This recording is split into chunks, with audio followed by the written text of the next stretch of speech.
guys, how are you doing? So in today's class, we are going to talk about your audience. Now, I'm really excited about this because I think audience is probably one of the most crucial factors in your business. One of the things I notice a lot when people say, okay, who is your audience? Who do you want to sell to? I think a lot of us have this instinct to say, everybody, I want to sell to the world. And that's probably not a very accurate answer. You probably do actually have a very defined audience, whether it's sort of teen girls or older women or people going to school, people going to work. You probably do have quite a defined audience in mind, even if you haven't paid a lot of attention to it. And I think it's really critical to think about audience when you are brand building. I know a lot of us have come from Amazon, from FBA, from eBay, where we just product focused. We have a product, we want to sell it, so we just put that product out there and put some keywords on it and hope that people find it. And that works really, really well if you're selling a lot of random products, a lot of random items.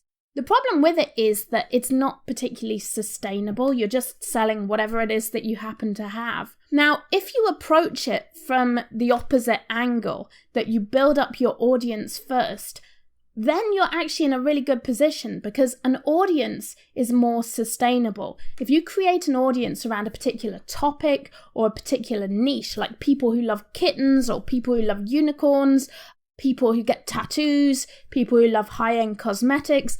If you build an audience like that, then you actually have a captive group of people that you can offer your products to. And it really, really helps because not only can you offer them sort of one product or a t-shirt, but you can offer them a whole range of products. If you have an audience of cat lovers, you can offer them cat t-shirts, cat hoodies, cat mugs, cat perfume, cat makeup, like anything you can think of to do with cats. So it's actually a huge opportunity to have an audience. And really, in any business, you need an audience. The audience are the people who are going to become your customers, who are going to give you money, and who basically pay you. So it's really, really important to understand your audience. So what I did here to start off is that I drew this little pyramid diagram and I tried to make a list of the main people who make up your audience. And it's probably even bigger than this. This was kind of my perspective on it.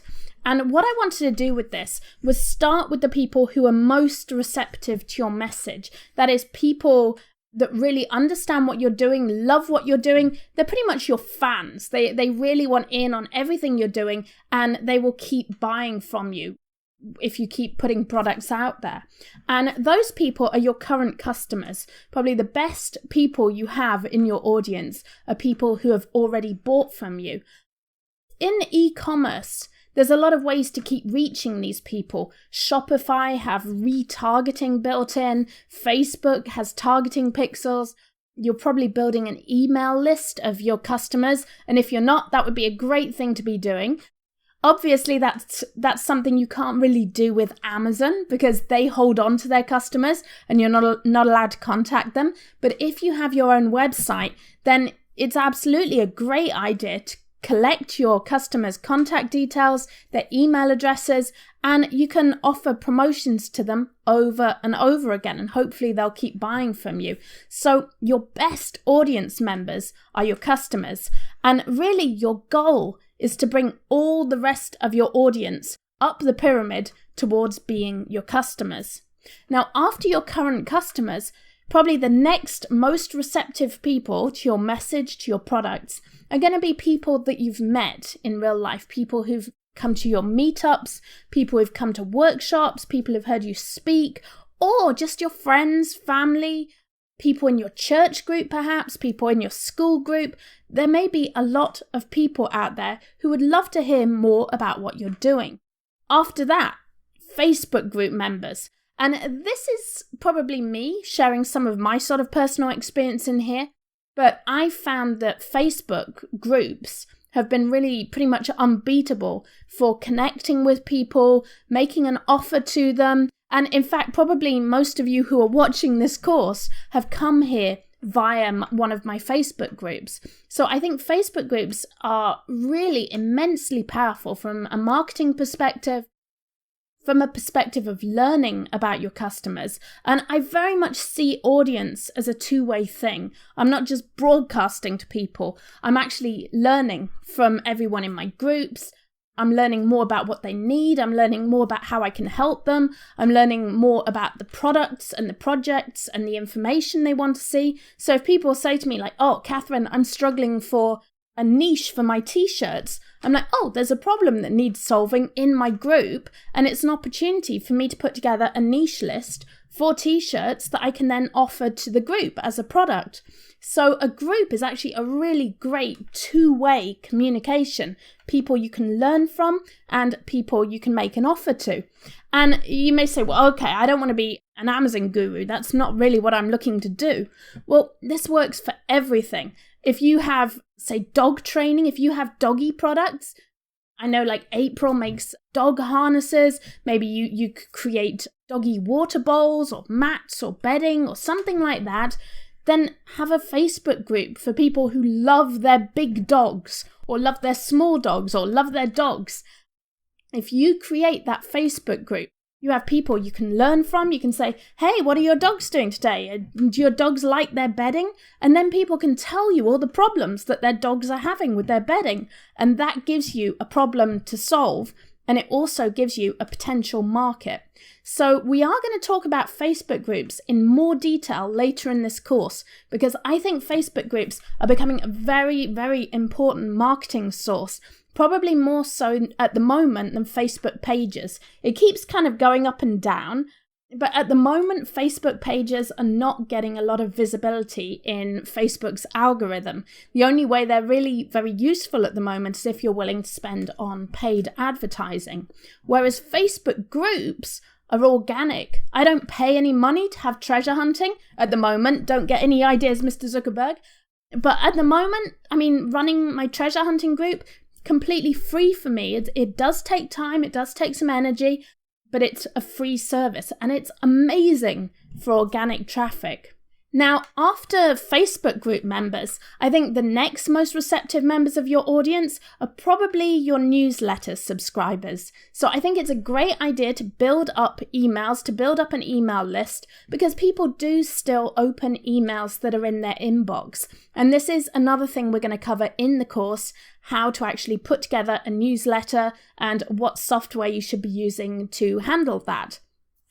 Now, for me, I find the next most engaged layer of the audience are my YouTube subscribers. So I do tend to make a lot of YouTube videos and put those out there, and I get a lot of comments from YouTube. And what I found interesting is that YouTube really serves as a funnel into Facebook. So a lot of people start watching what I do on YouTube, they watch my videos, and it's usually one particular video. I have a few videos that are more popular than all my other videos, and those few videos tend to channel people into the groups. For example, my tutorial on Canva, using Canva to make t-shirts, that brought so many people into my Facebook groups. And I think the great thing with YouTube is if you can create something of value, people will be really grateful and they will want to engage with you and they'll want to learn more about what you're doing.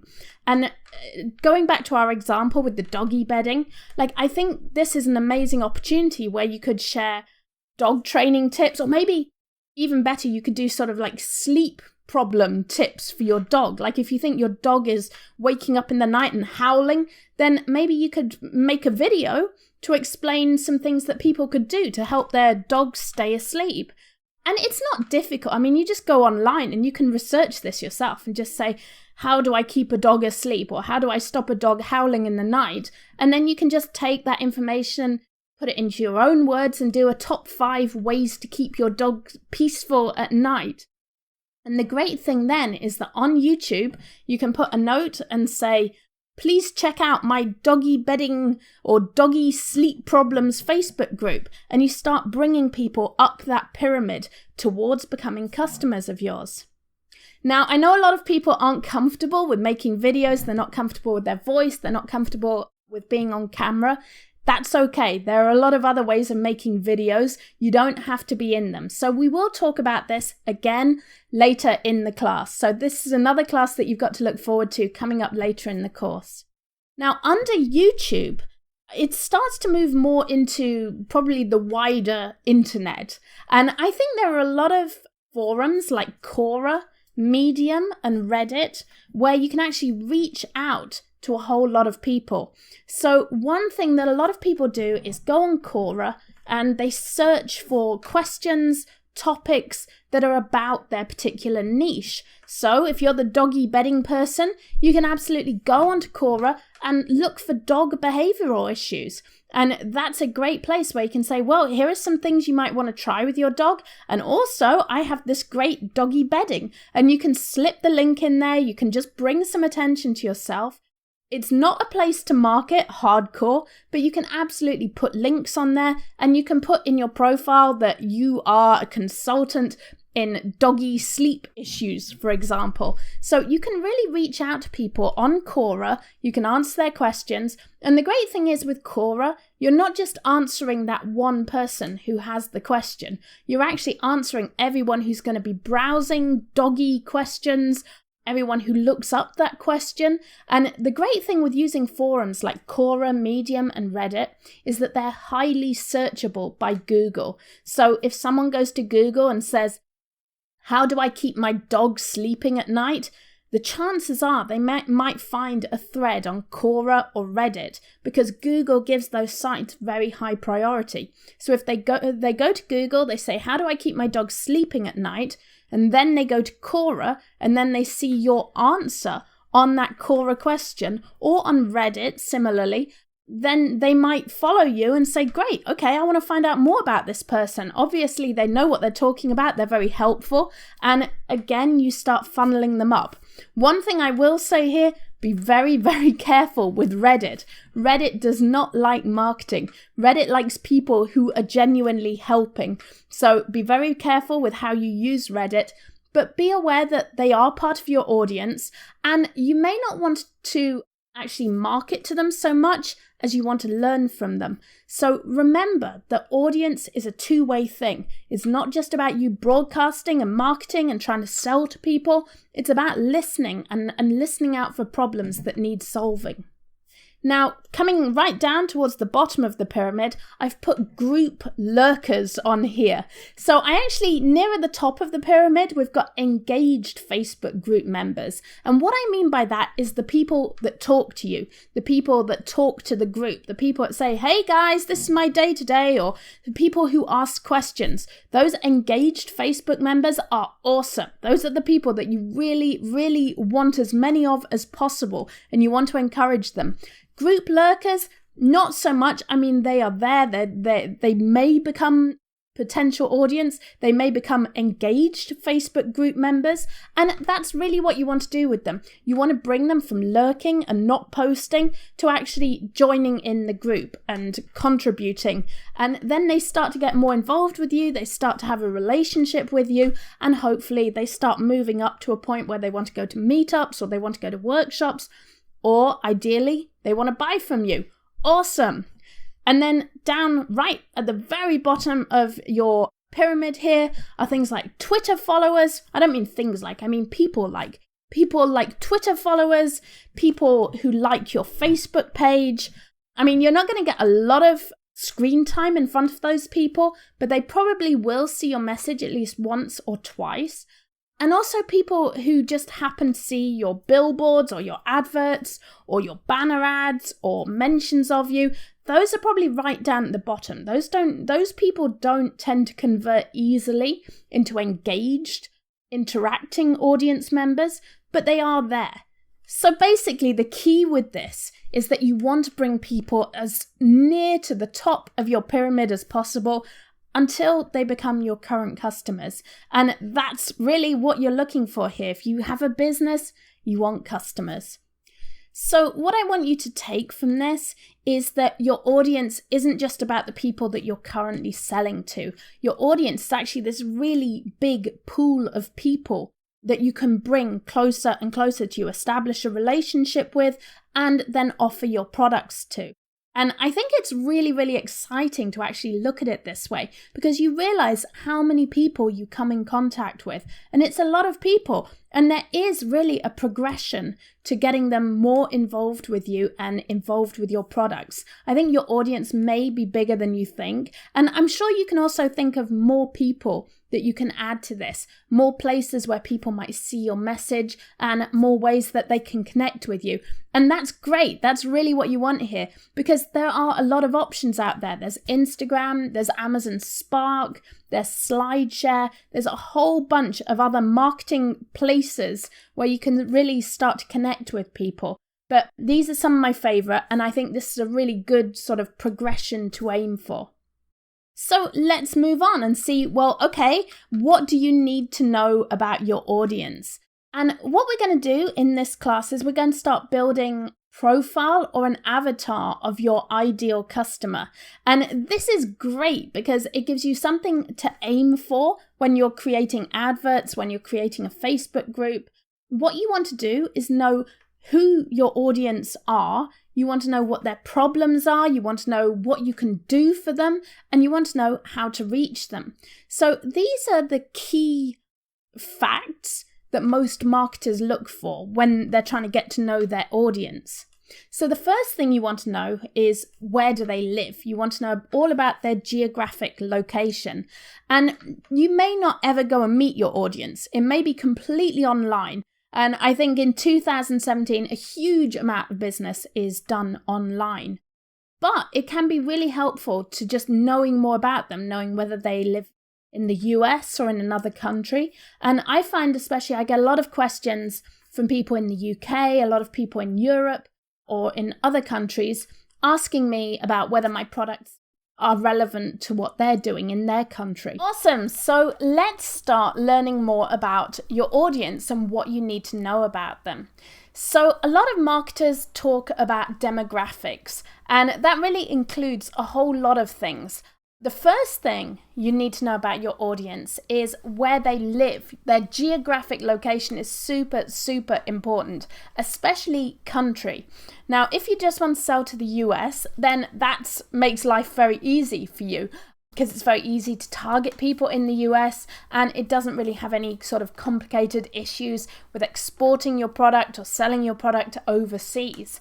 Now, we're all selling online, so I'm imagining that for you, it doesn't matter so much which state your audience are in, but it does help to know whether they're in a rural or an urban situation, what the climate's like, what the political opinions are in that state, and how people live in that particular area.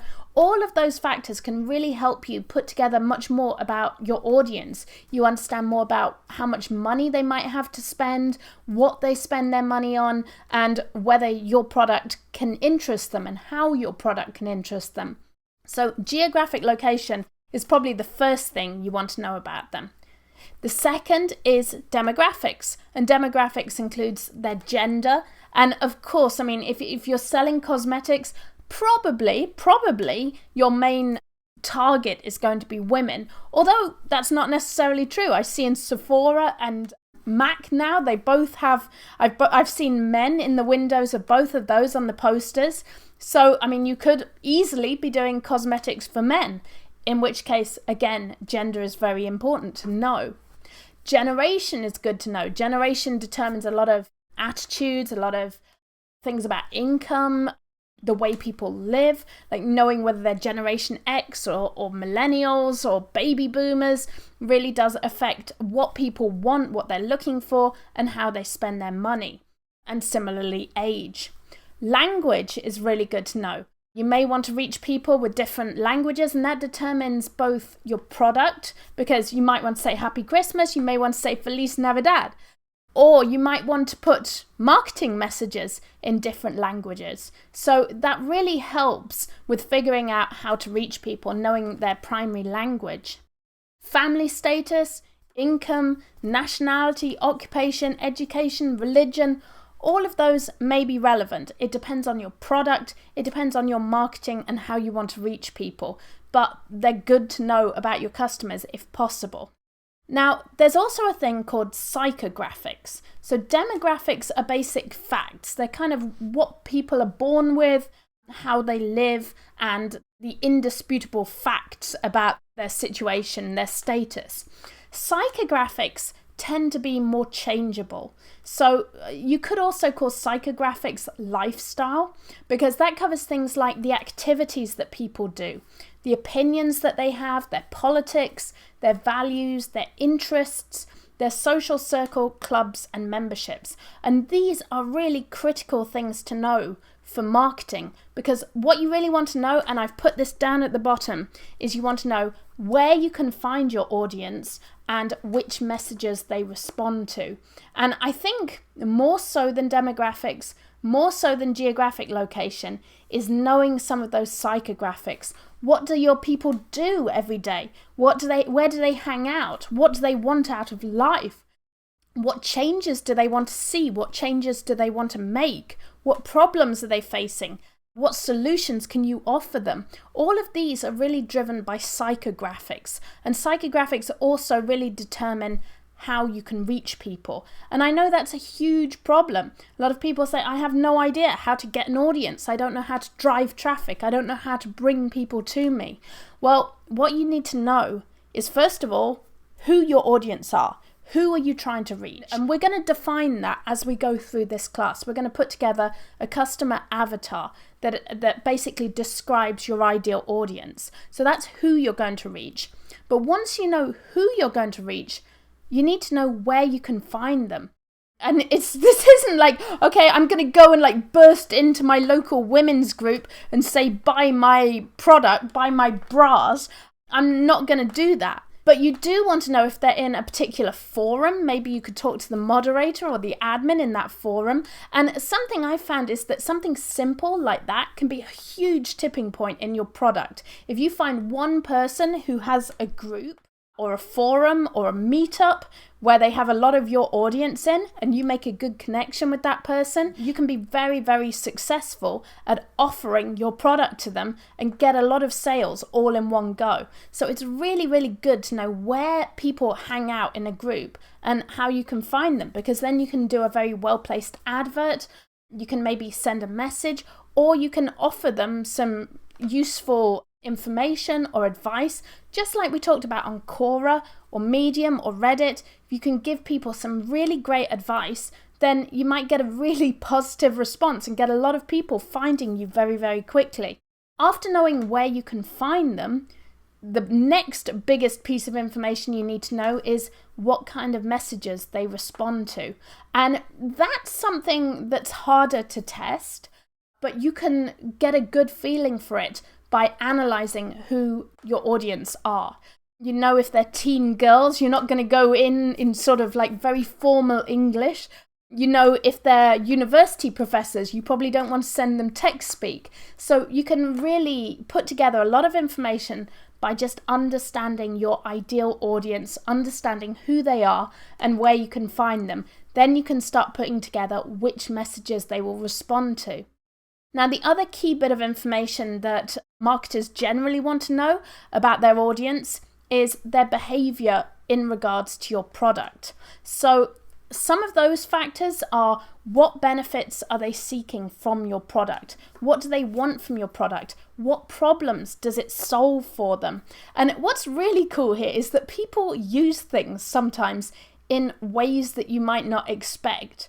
I mean, like, a lot of people buy baby wipes just because, and they might not even have a baby around the house. I know like eBay sellers and Amazon sellers often keep baby wipes around just so they can sort of clean up products. So people often use things in ways you may not expect. You may have customers and audience members that you've completely overlooked because they're just not your ideal customer avatar. So it's good to know and to keep track of what people are doing with your products. So let's move on and see how to find out what your customers want. So this really applies to people who already have a customer base or an existing audience. If you don't yet, then you might want to hold on to this. and revisit it later. But I think the best way to actually find out what your customers want is to ask them, especially your existing customers. Don't be afraid to survey them. Don't be afraid to connect with them, ask them. And especially if you go to any trade shows or conventions or any meetup or face-to-face, then talk to your customers, find out what their problems are. A lot of people call it a pain point and say, okay, what are your pain points? Where are you having problems in either your life or your business or your relationships or your finances? Those pain points, those problems are your opportunities to solve. So I think that's a really great place to start, is actually with face-to-face or direct messaging people. Send them a message on Facebook. Hey, how are you getting on? And you can just get into a chat with people. And it's all about having a relationship with your customers. Another thing you can do is use Google Forms to build a survey. And Google Forms is a really amazing, simple tool that you can use to build a survey. And they actually have a bunch of templates that you can start with. I love this one. They have a t-shirt sign up. So if everyone in your office or school wants to buy a t-shirt, they actually have a form for that into Google Docs. But you can definitely use this to build a survey. You can do something like, there's like assessments and course evaluations. You can totally use this and just change it to fit whatever you want to do. You can change the templates, you can change the theme, you can change the colors, and you just create a survey like this with questions and say, how often are you using our product? Have you got any suggestions for our product? How is our customer service? You can literally just create a survey in Google Forms and send it out to any of your customers that you think might be able to give you some good answers there. You can also use this actually to collect testimonials. So if you have customers that have been using your product, they like it, you can get a testimonial or a review here and put it on your website. If you're going to do that, then put a small disclaimer and say, I would like to use this information on our website. Do you consent to that? And then you can give them the option to opt out of that if they don't want their name or their information on your website. What I tend to do is give people a choice of how they want to be named. I say, do you mind me using your full name, your initials, or would you prefer I keep your comments anonymous? So that's how I handle it. You may find a different way of doing it. There's also a great tool called SurveyMonkey, and it is free up to the first 100 users. So you can send it out to 100 people free, then it becomes a paid tool. But it can be another great place to actually put together a quick survey. And it does give you more analysis than Google Forms. So if you want to go really deep with this, start out with Google Forms and then you might want to try SurveyMonkey. So it does become paid after 100 people and you can only do up to 10 questions in a survey. But one thing I would say about surveys, keep them short. No one likes those surveys that just go on forever. I always quit after about 2 pages. If a survey goes on more than 2 pages, I am totally out of there. Unless there's like an amazing price. If they're going to give me a Lamborghini for finishing it, then maybe. But generally, surveys... And one thing I would say here is that if your target audience are busy people, then definitely keep it small. Because I think what happens with a lot of surveys is they offer a reward or a prize. And so what they tend to get, they get people answering those surveys who actually have a lot of time on their hands. And those might not be people with incomes or people who are actually their customers. It might just be bored people who like answering surveys. So be very targeted with your surveys if you use those. Now, there are lots of other ways of connecting with your customers, and it gets really easy. If you have a Facebook group or you have a forum, then that can actually be one of the best ways to connect with your customers and understand their issues, because you can literally just ask them questions in a Facebook group. You can also host a Facebook Live or a YouTube Live and invite chat. You can say, hey, I'm going to do a YouTube Live or a Facebook Live. I want to talk to you guys. Please give me the questions that you've been wondering about. And that can be a two-way thing. You can offer them a product and you can learn more about their issues. Lastly, another way to find out what your customers want, and this is good if you don't have any existing customers or any existing audience, you can just browse the questions that are being asked in your industry on forums like Quora, Facebook, Twitter, and Reddit. there is a tool called Social Mention, and you can search for your topic on there. That actually pulls threads from Twitter and Reddit. So if you want to see what people are talking about, you can actually go to socialmention.com and put in the niche of your product. So like dog bedding or whatever it is you're selling, crystals, jewelry, and you can get what people are talking about. And a lot of the time people are talking about their problems on Twitter or Reddit that are related to those. Like, I'm trying to find jewelry with this design, or my jewelry keeps breaking. How can I solve this problem? And all of that will present you with problems that can be solved with potential products. So again, this is the great thing with an audience. An audience does not limit you to a particular product. It's not about finding an audience for one product. By building an audience, it gives you the scope to develop a whole range of products. You can have digital products, information products, books, t-shirts, mugs, bundles, white label products. You can create all of those things and offer them to the same audience. What an audience gives you is opportunities in the guise of problems. Your audience's problems are your opportunities. And as long as you know how to put together a product to solve their problem, which I'm sure you do, because I know most of you by now, you know how to make t-shirts, you know how to make books, you know how to make information guides, and we're going to go deep. In this course, we're going to talk about how to come up with a signature program. We're going to talk about some other ways to create products for your customers. Having an audience gives you a lot of opportunities to offer them different products, a whole range of products. So it's all about opportunity. Okay, so this is where it starts to get fun. I want to show you a tool that I think is one of the most exciting, useful, inspiring pieces of audience research out there.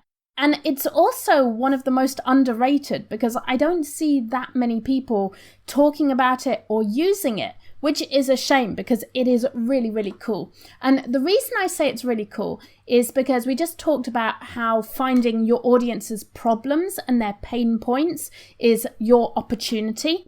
Well, this tool actually helps really identify those. So this is how it works, and you're going to love this.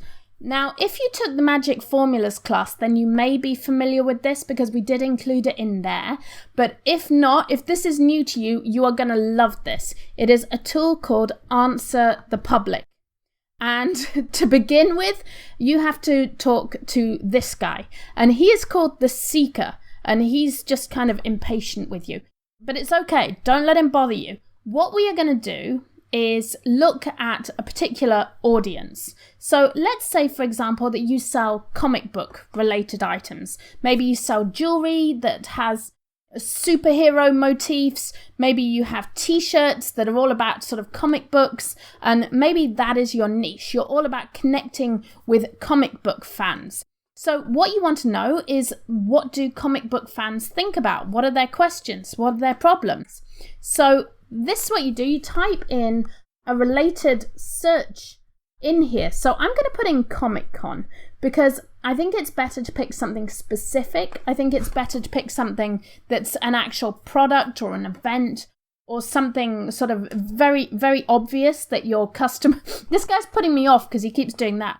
But something that's very specific to your audience. I also recommend not using a key phrase. It doesn't work well with more than one word. So try and keep it to one word. But I'm going to search for Comic Con and I'm going to hit Get Questions. So off he goes. He thinks about it. He gets his big magnifying glass and it generates all the questions that people are asking about Comic Con. And check this out. This is really cool because it does all the how, why, when, what, who. So this gives you all the questions that people are wondering about Comic-Con. Like things like how to survive Comic-Con, how to get autographs at Comic-Con, how to get into panels. And I love what to eat. I just saw what to eat at Comic-Con there, or where to eat at Comic-Con. And these are great questions because they really tell you about what your audience are thinking about. So for example, I love what to eat at Comic-Con Because we all know that when you go to a convention, the food sucks. It's really, really bad. So people want to know where a good place is to eat. So this is actually an opportunity for you, because you could put together like a Comic-Con snack box for your audience. If all your audience are comic book nerds who are going to comic, and I mean nerds in the best possible way, I have several of them myself. But if your audience are comic book nerds who are planning on going to Comic-Con, then this is your chance to offer them a curated box of snacks they could take to Comic-Con. Or there's questions here like how to survive Comic-Con. Maybe you could put together a bundled product to keep them surviving at a convention, with maybe a little portable pillow, flashlights, like a pack of chips, whatever people might want to take to something like Comic-Con. You can also use this in general just to create content for your audience. If you have a blog, if you have your Facebook group, and we're going to talk more about all of these later, or you have a podcast or a YouTube video, anything like that, you can create content based off these questions. Like how to volunteer at Comic-Con. You can give them information on that. Top 10 tips to survive Comic-Con. And what you can do is create a video, for example, maybe an animated video, or a video with just the tips going by and some music. You can put that together and say top 10 tips to survive Comic-Con. And at the bottom in your information, you can put a link to your product, to your Facebook group, and start building your audience more and offering them products. So this is such a powerful tool. It's called Answer the Public, and it actually does a lot more than this. If you scroll down, it gives you a whole bunch of other things about Comic-Con. So it puts some prepositions in there. So it says Comic-Con is for Comic-Con for video games, Comic-Con for beginners, Comic-Con for gamers. So this actually helps you find sub-niches, sub-audiences within your audience. So if you're like, okay, my people are comic book nerds, maybe some of them are gamers, maybe some of them are just starting out, they've never been to a convention before, they're just learning about comic books. This gives you so much information about your audience that you can start to use to build content, to build products, and to offer those products to those people. I also put ancestry as an example on my slide here. And the reason I did that, I was thinking about maybe if you sold customized family trees, that might be a really popular product on Amazon Custom. You could absolutely learn more about your customers by searching for competing products, things like Ancestry. I know Ancestry does a lot of sort of DNA testing, family tree building. You can look at what people are thinking about that. You can find out their views, their ideas, their worries about that product, and actually use that to your advantage to help solve their problems and find ways to maybe create content about Ancestry, about family trees. So it's a really awesome tool for getting inside your customers' heads and your potential customers' heads and seeing what they want to know about, what they want to learn about. And if you can deliver them that information, you can probably also deliver them a link to your products and to your groups and to wherever it is you want them to be and bring them up your pyramid. So when you read business and marketing textbooks, they get really, really boring about the topic of market segmentation.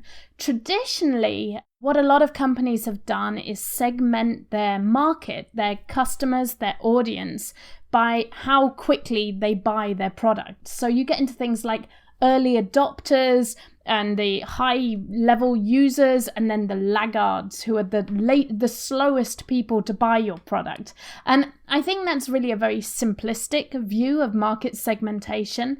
And I think nowadays there are a lot more sophisticated ways to segment your market. And what segmenting your market means is just dividing down your audience by different characteristics. So you might have one group of, let's say, for example, your product is selling crystals, just like Jane in our original example. Jane sells crystals. She might have different audience segments. She might have wealthy people who just like wearing beautiful jewelry. That might be one segment. she may have new age people who actually want to use the crystals for rituals or for therapy. So that could be another segment. So there are all these sort of different groups of people that may want to use her product in different ways. So there are actually some tools online that create their own segments of users. Facebook Audience Insights actually has market segmentation in it, and we'll take a look at that in a moment. But Claritas is one of the most well-known market segmentation systems, and I'm going to show you that very, very briefly now. So here it is. This is called Claritas, and what they do is they let you look at really profiles of different kinds of people. And I think it can be really useful to look at this because it can open your eyes to audiences that you may have overlooked. And also you can find your own segments within your own audience by doing this. So this is what Claritas gives you. It's actually a paid tool if you really want to get a lot of good information out of them, but there is some good snippets you can get for free from them. So these are the typical segments that they have, and Facebook actually has a very similar system. And you can see here how they profile people. So they have sort of wealthy, mature couples without kids, upscale younger family, upscale older family, mostly without kids, and they all have great names like Cruising to Retirement and the Cosmopolitans. And you can actually click on here. So we're clicking on the Cosmopolitans. We want to find out more about them, and this actually gets pretty deep into the typical cosmopolitan. So they own a BMW, eat at Starbucks, shop at Crate and Barrel, they go skiing and snowboarding, they stay at the Sheraton, they use Yelp and listen to alternative music. And then you get the demographics here that we talked about. They're urban, upscale, aged 25 to 44, they may have kids, they tend to be homeowners, and they are management professional or graduates. So it's pretty cool to look through these and think about what apply to your particular customers, to your customer base. And you can browse through these and filter them out based on certain criteria as well, like income or employment. So this is really cool because if, for example, you want to target higher end people, you can actually just say, okay, well, I really just want to see the wealthy, upscale, mid-scale, and upper mid-scale. And that cuts out the lower income people. And you can learn from this. You can really start learning more. And I think it's color-coded by age as well. So you can really start sort of learning about different groups of people. So this is a nice simple tool if you just want to browse. And it also has a zip code lookup, which is pretty fun. So I think, I've already put my zip code in there. There we go, 92126. Don't stalk me. You can stalk me, it's fine. This is my zip code here, 92126. And what it does is it tells me the most common segments for my zip code. So you can see, okay, we've got mid-scale. It's a very sort of middle class area.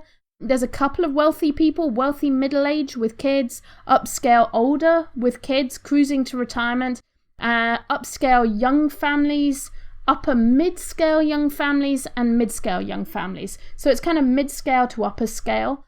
I'm lowering the tone of the whole place, obviously. And you can also see a breakdown. Whoops, there we go. You can see a breakdown by income. You can see a breakdown by household, families, by population, by age. And you can also see race and ethnicity. You can see it's a very sort of diverse community that I live in. And this is great to know if you're thinking of, well, there's a few things you can do. You can actually run targeted local adverts on Facebook. So you could actually pick particular areas to target. If you want to get really creative, I think you can contact the post office, and they have a service where you can actually send letters to people in a particular zip code. So you can do research with this. Another thing you can do, if you're thinking about doing meetups or conferences or anything like that, like this would be a great way to help plan your meetups, to make sure you're connecting with audiences that you actually like. So tools like this can actually be really helpful in a lot of different ways if you use them creatively. Another tool I really like is Pew Research Center. I'd say it's probably not a tool, but more of a resource because it has loads and loads of information. And if I'm browsing for trends particularly, I tend to use Pew Research Center because if you click on, say, social trends, It really gives you information about what people are thinking, what people's opinions are. And if you remember, when we talked about polarization back in the class about you, when we talked about polarization, I said, well, it's not usually a 50-50 split of people who love and hate you. Usually there are more people who like a certain thing or more people that dislike a certain thing. It's usually more like a 70-30 split or a 60-40 split. And here you can really get a good feeling of what most people like, or what the ratios are, what the statistics are on certain things, whether it's like interracial marriage or gun crime or gun rights, or whether it's on things like racial diversity or language diversity. You can get a lot of great information on Pew Research Center. So that's another place I like to visit if I'm trying to find out more about audiences. And I'll give you one more tool before we move on to creating a customer avatar, because that's going to be really fun. And one last tool I want to share with you really quickly is the Vals Survey. And Vals is just another form of market segmentation. And this one divides people into 8 categories, and it does it primarily based on their resources and what motivates them, which I think is really interesting. So really it splits people on whether they're motivated by their ideals, by achievement, or by self-expression. And there's also 2 outliers, which are innovators and survivors. And I think it's kind of interesting just to look at the profiles of these people. And it gives you another way of just thinking about your audience, looking at the categories of your audience. And you can actually go ahead and take the survey yourself if you want to see where you fit into that. So all I'm doing was sharing these resources. I'm not saying you have to go there and use all of them or use any of them, but just get thinking about your audience and in a different way, like who they are. And I think why I really like looking at tools like this is because I think it's very easy to get stuck in your bubble and you start thinking everyone's like yourself, everyone has the same interests as you. And really, the United States is such a huge country with such diverse opinions, lifestyles, cultures, people, races, languages. There's so many different things going on in this amazing country that I think it's really cool to actually look at tools like this and get a bigger insight into who people are out there and how you can reach them and what will make them want to connect with you. Now, of course, there are many, many other ways to research your audience. I mean, you can even use the niche machine in Tangent. So let's take our doggy bedding idea. If you're creating doggy bedding, one thing you can do is go to animals and dog breeds, and you can actually see what are the most common searched for breeds of dog in here. There's also cat breeds in there and pets in general. So we could look through here and actually get some ideas of the most popular dogs that people are looking for. And what we can do with this is actually take this to another tool. So this is the niche machine in Tangent. What we can do is choose popular dog, like let's say the bulldog, and we can go over to audience insights in Facebook. Now, I'm not going to go super deep with audience insights because I've already covered it. I've got a YouTube video about it, and it is covered in the Facebook marketing section of Curate. So I have talked about this quite a few times, so I don't want to go too deep on it. But Facebook Audience Insights is one of the most powerful tools to find out about all your potential audiences. And what's nice is if you do want to run Facebook adverts, you can use this to actually model a target audience that you can run adverts to as well. So this is how it works. I'm just going to say everyone on Facebook for my audience, and you start off by selecting, okay, where are my people at? Okay, they're in the United States. I don't want to add any other countries to that.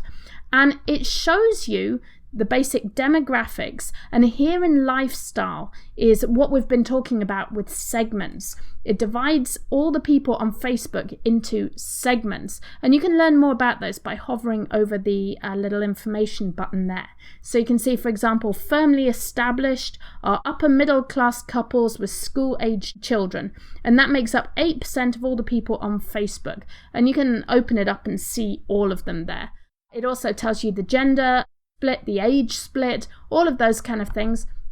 And what's really exciting is it tells you what the most popular pages are, what kind of activities those people do on Facebook, how many pages they like, how much they comment, how interactive they are. It tells you about their household income and their home ownership, their household size, all of these things. And it even tells you their purchase habits, so you can see what people are actually spending their money on. Food and drink, always a popular one. And look at how many people are buying subscription services. 71% of people on Facebook are buying subscription services. That is absolutely huge. And that's just all people in the United States. But what is really, really clever with this is if we take one of these things that we just found in Tangent, like Bulldog, we can go to Audience Insights and put in Bulldogs. Boom, you can choose Bulldog, French Bulldog, American Bulldog. I'm just going to say Bulldogs. And you can actually get the demographics specifically of people who like Bulldogs. So it's mostly women. And this is what they like, which is really cool. It tells you they're into the North Shore Animal League, their pet service, they like I Love My Dog, their favourite product is BarkBox. So this gives you just a huge amount of information about your potential audience. And what's really exciting is if you're willing to run Facebook adverts, you can actually target them with adverts. Now that's a whole other topic, so I'm not going to delve into that here. But I just wanted to show you Audience Insights. And if you are interested in this, there is a video in Curate, and I have made a YouTube video all about Audience Insights because it is a really, really cool tool to learn more about your audience and your potential audience. Okay, so now we move on to the super fun bit, and we're also almost at the end of the class because this is going to be your homework as well, which is creating a customer avatar. Now, I have had some resistance in the past to the idea of creating a customer avatar or a buyer persona. And I would say that resistance comes from feeling that you can overanalyze your audience or your customers, and you can create these beautiful avatars and then find out that your customer is really nothing like that, or your audience is nothing like that. I think I'm wrong in that, because actually what I did with this course was I found that creating customer avatars really helped me put the course together, think about the kind of problems that people I know are experiencing and what might help them. And I think that by analysing problems for specific people, for specific individuals, those problems and solutions are actually transferable to a lot more of my audience. So I think it is actually a very helpful exercise to do. And if nothing else, I think it makes you think through the process of your product, what a customer goes through when they're buying your product and using your product, and then the aftercare as well. So I think by generating a customer avatar, it will help you market to people, it will help you know more about your customers, and it will really help you reach those people and solve their problems. So the homework today is to create a customer avatar or a buyer persona. So what is a customer avatar? It is a semi-fictional representation of your ideal customer based on market research and real data about your existing customers. So that's everything we have been talking about in today's class. We've been talking about how to do market research on different types of people, how to learn more about your existing audience, how to learn more about your potential audience using tools like Answer the Public, Audience Insights, Claritas, Vals, all of these things, and of course surveys. So you should be able to gather a lot of data about your potential customers, and enough that you can start writing a story about them. Another quote here: buyer personas are research-based, archetypal modeled representations of who buyers are, what they are trying to accomplish, what goals drive their behavior, how they think, how they buy, and why they make buying decisions. So this is also a really great way to think about them, especially buying decisions. What actually drives your customer to buy from you? What are they thinking when they buy from you? And how do you help them get to that point? And how do you show them that you're the solution to their problems? So creating a customer avatar can really help with that.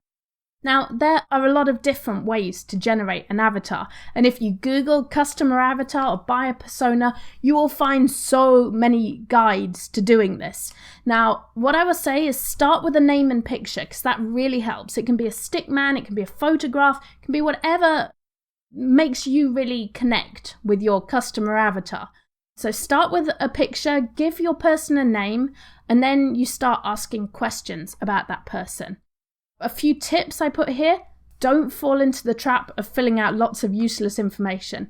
And I know it gets really easy to be like, okay, so she had bacon and eggs for breakfast, and then she did this. Try and keep it about your product and about your niche. It's okay if it gets a little bit quirky. That may help you find a new spin on your product or something interesting that you can do with your product. But try and keep it related to the product.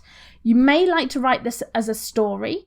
I find it really helpful to think about a before and after story. So what does your avatar do before they discover your product, and what is their life like after they've used your product? So you could go back into the storytelling work we did on you to write a story about your avatar. Or you may just want to answer questions about them and write down the facts. That is also completely okay too. So what you're asking is, who is your persona and how does buying your product affect his or her life? And here are some sample questions that will really help you through this process. So you've got two options. You can either just fill these out or you can write a story about them. And these are some of the questions you might like to answer. You don't have to answer all of them, but they're probably the kind of things that are helpful. But definitely pick what is helpful to you and to your niche and to your product.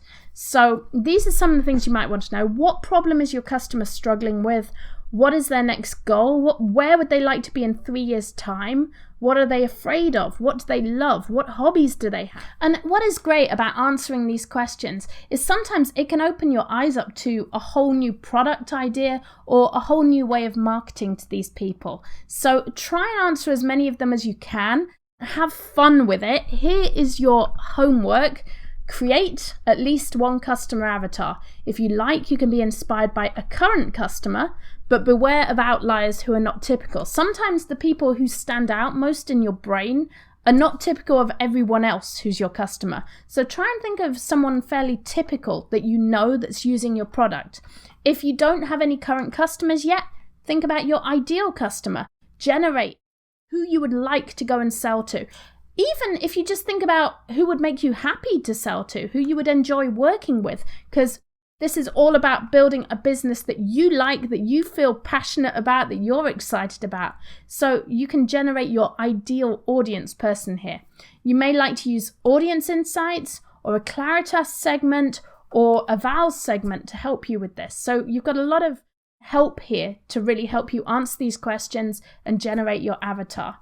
You also have some extra homework here, which is explore Answer the Public. Just because it is like the coolest tool ever, just go and play with it for 5 minutes and type in your niche or type in your product in there, or even type in a competitor's product if you don't have one yet, and find 5 pertinent questions that are being asked about your niche or something you sell or something you would like to sell, and scribble down or copy and paste those questions. And if you save all that as your homework, it will really help you as we go towards making your plan towards 2018 and what you are going to do there. So I hope you've enjoyed today's class. As always, do feel free to ask questions in the group. I'd love to hear what you're thinking about the class, how you're enjoying it, and have fun with it. Have a great night, guys.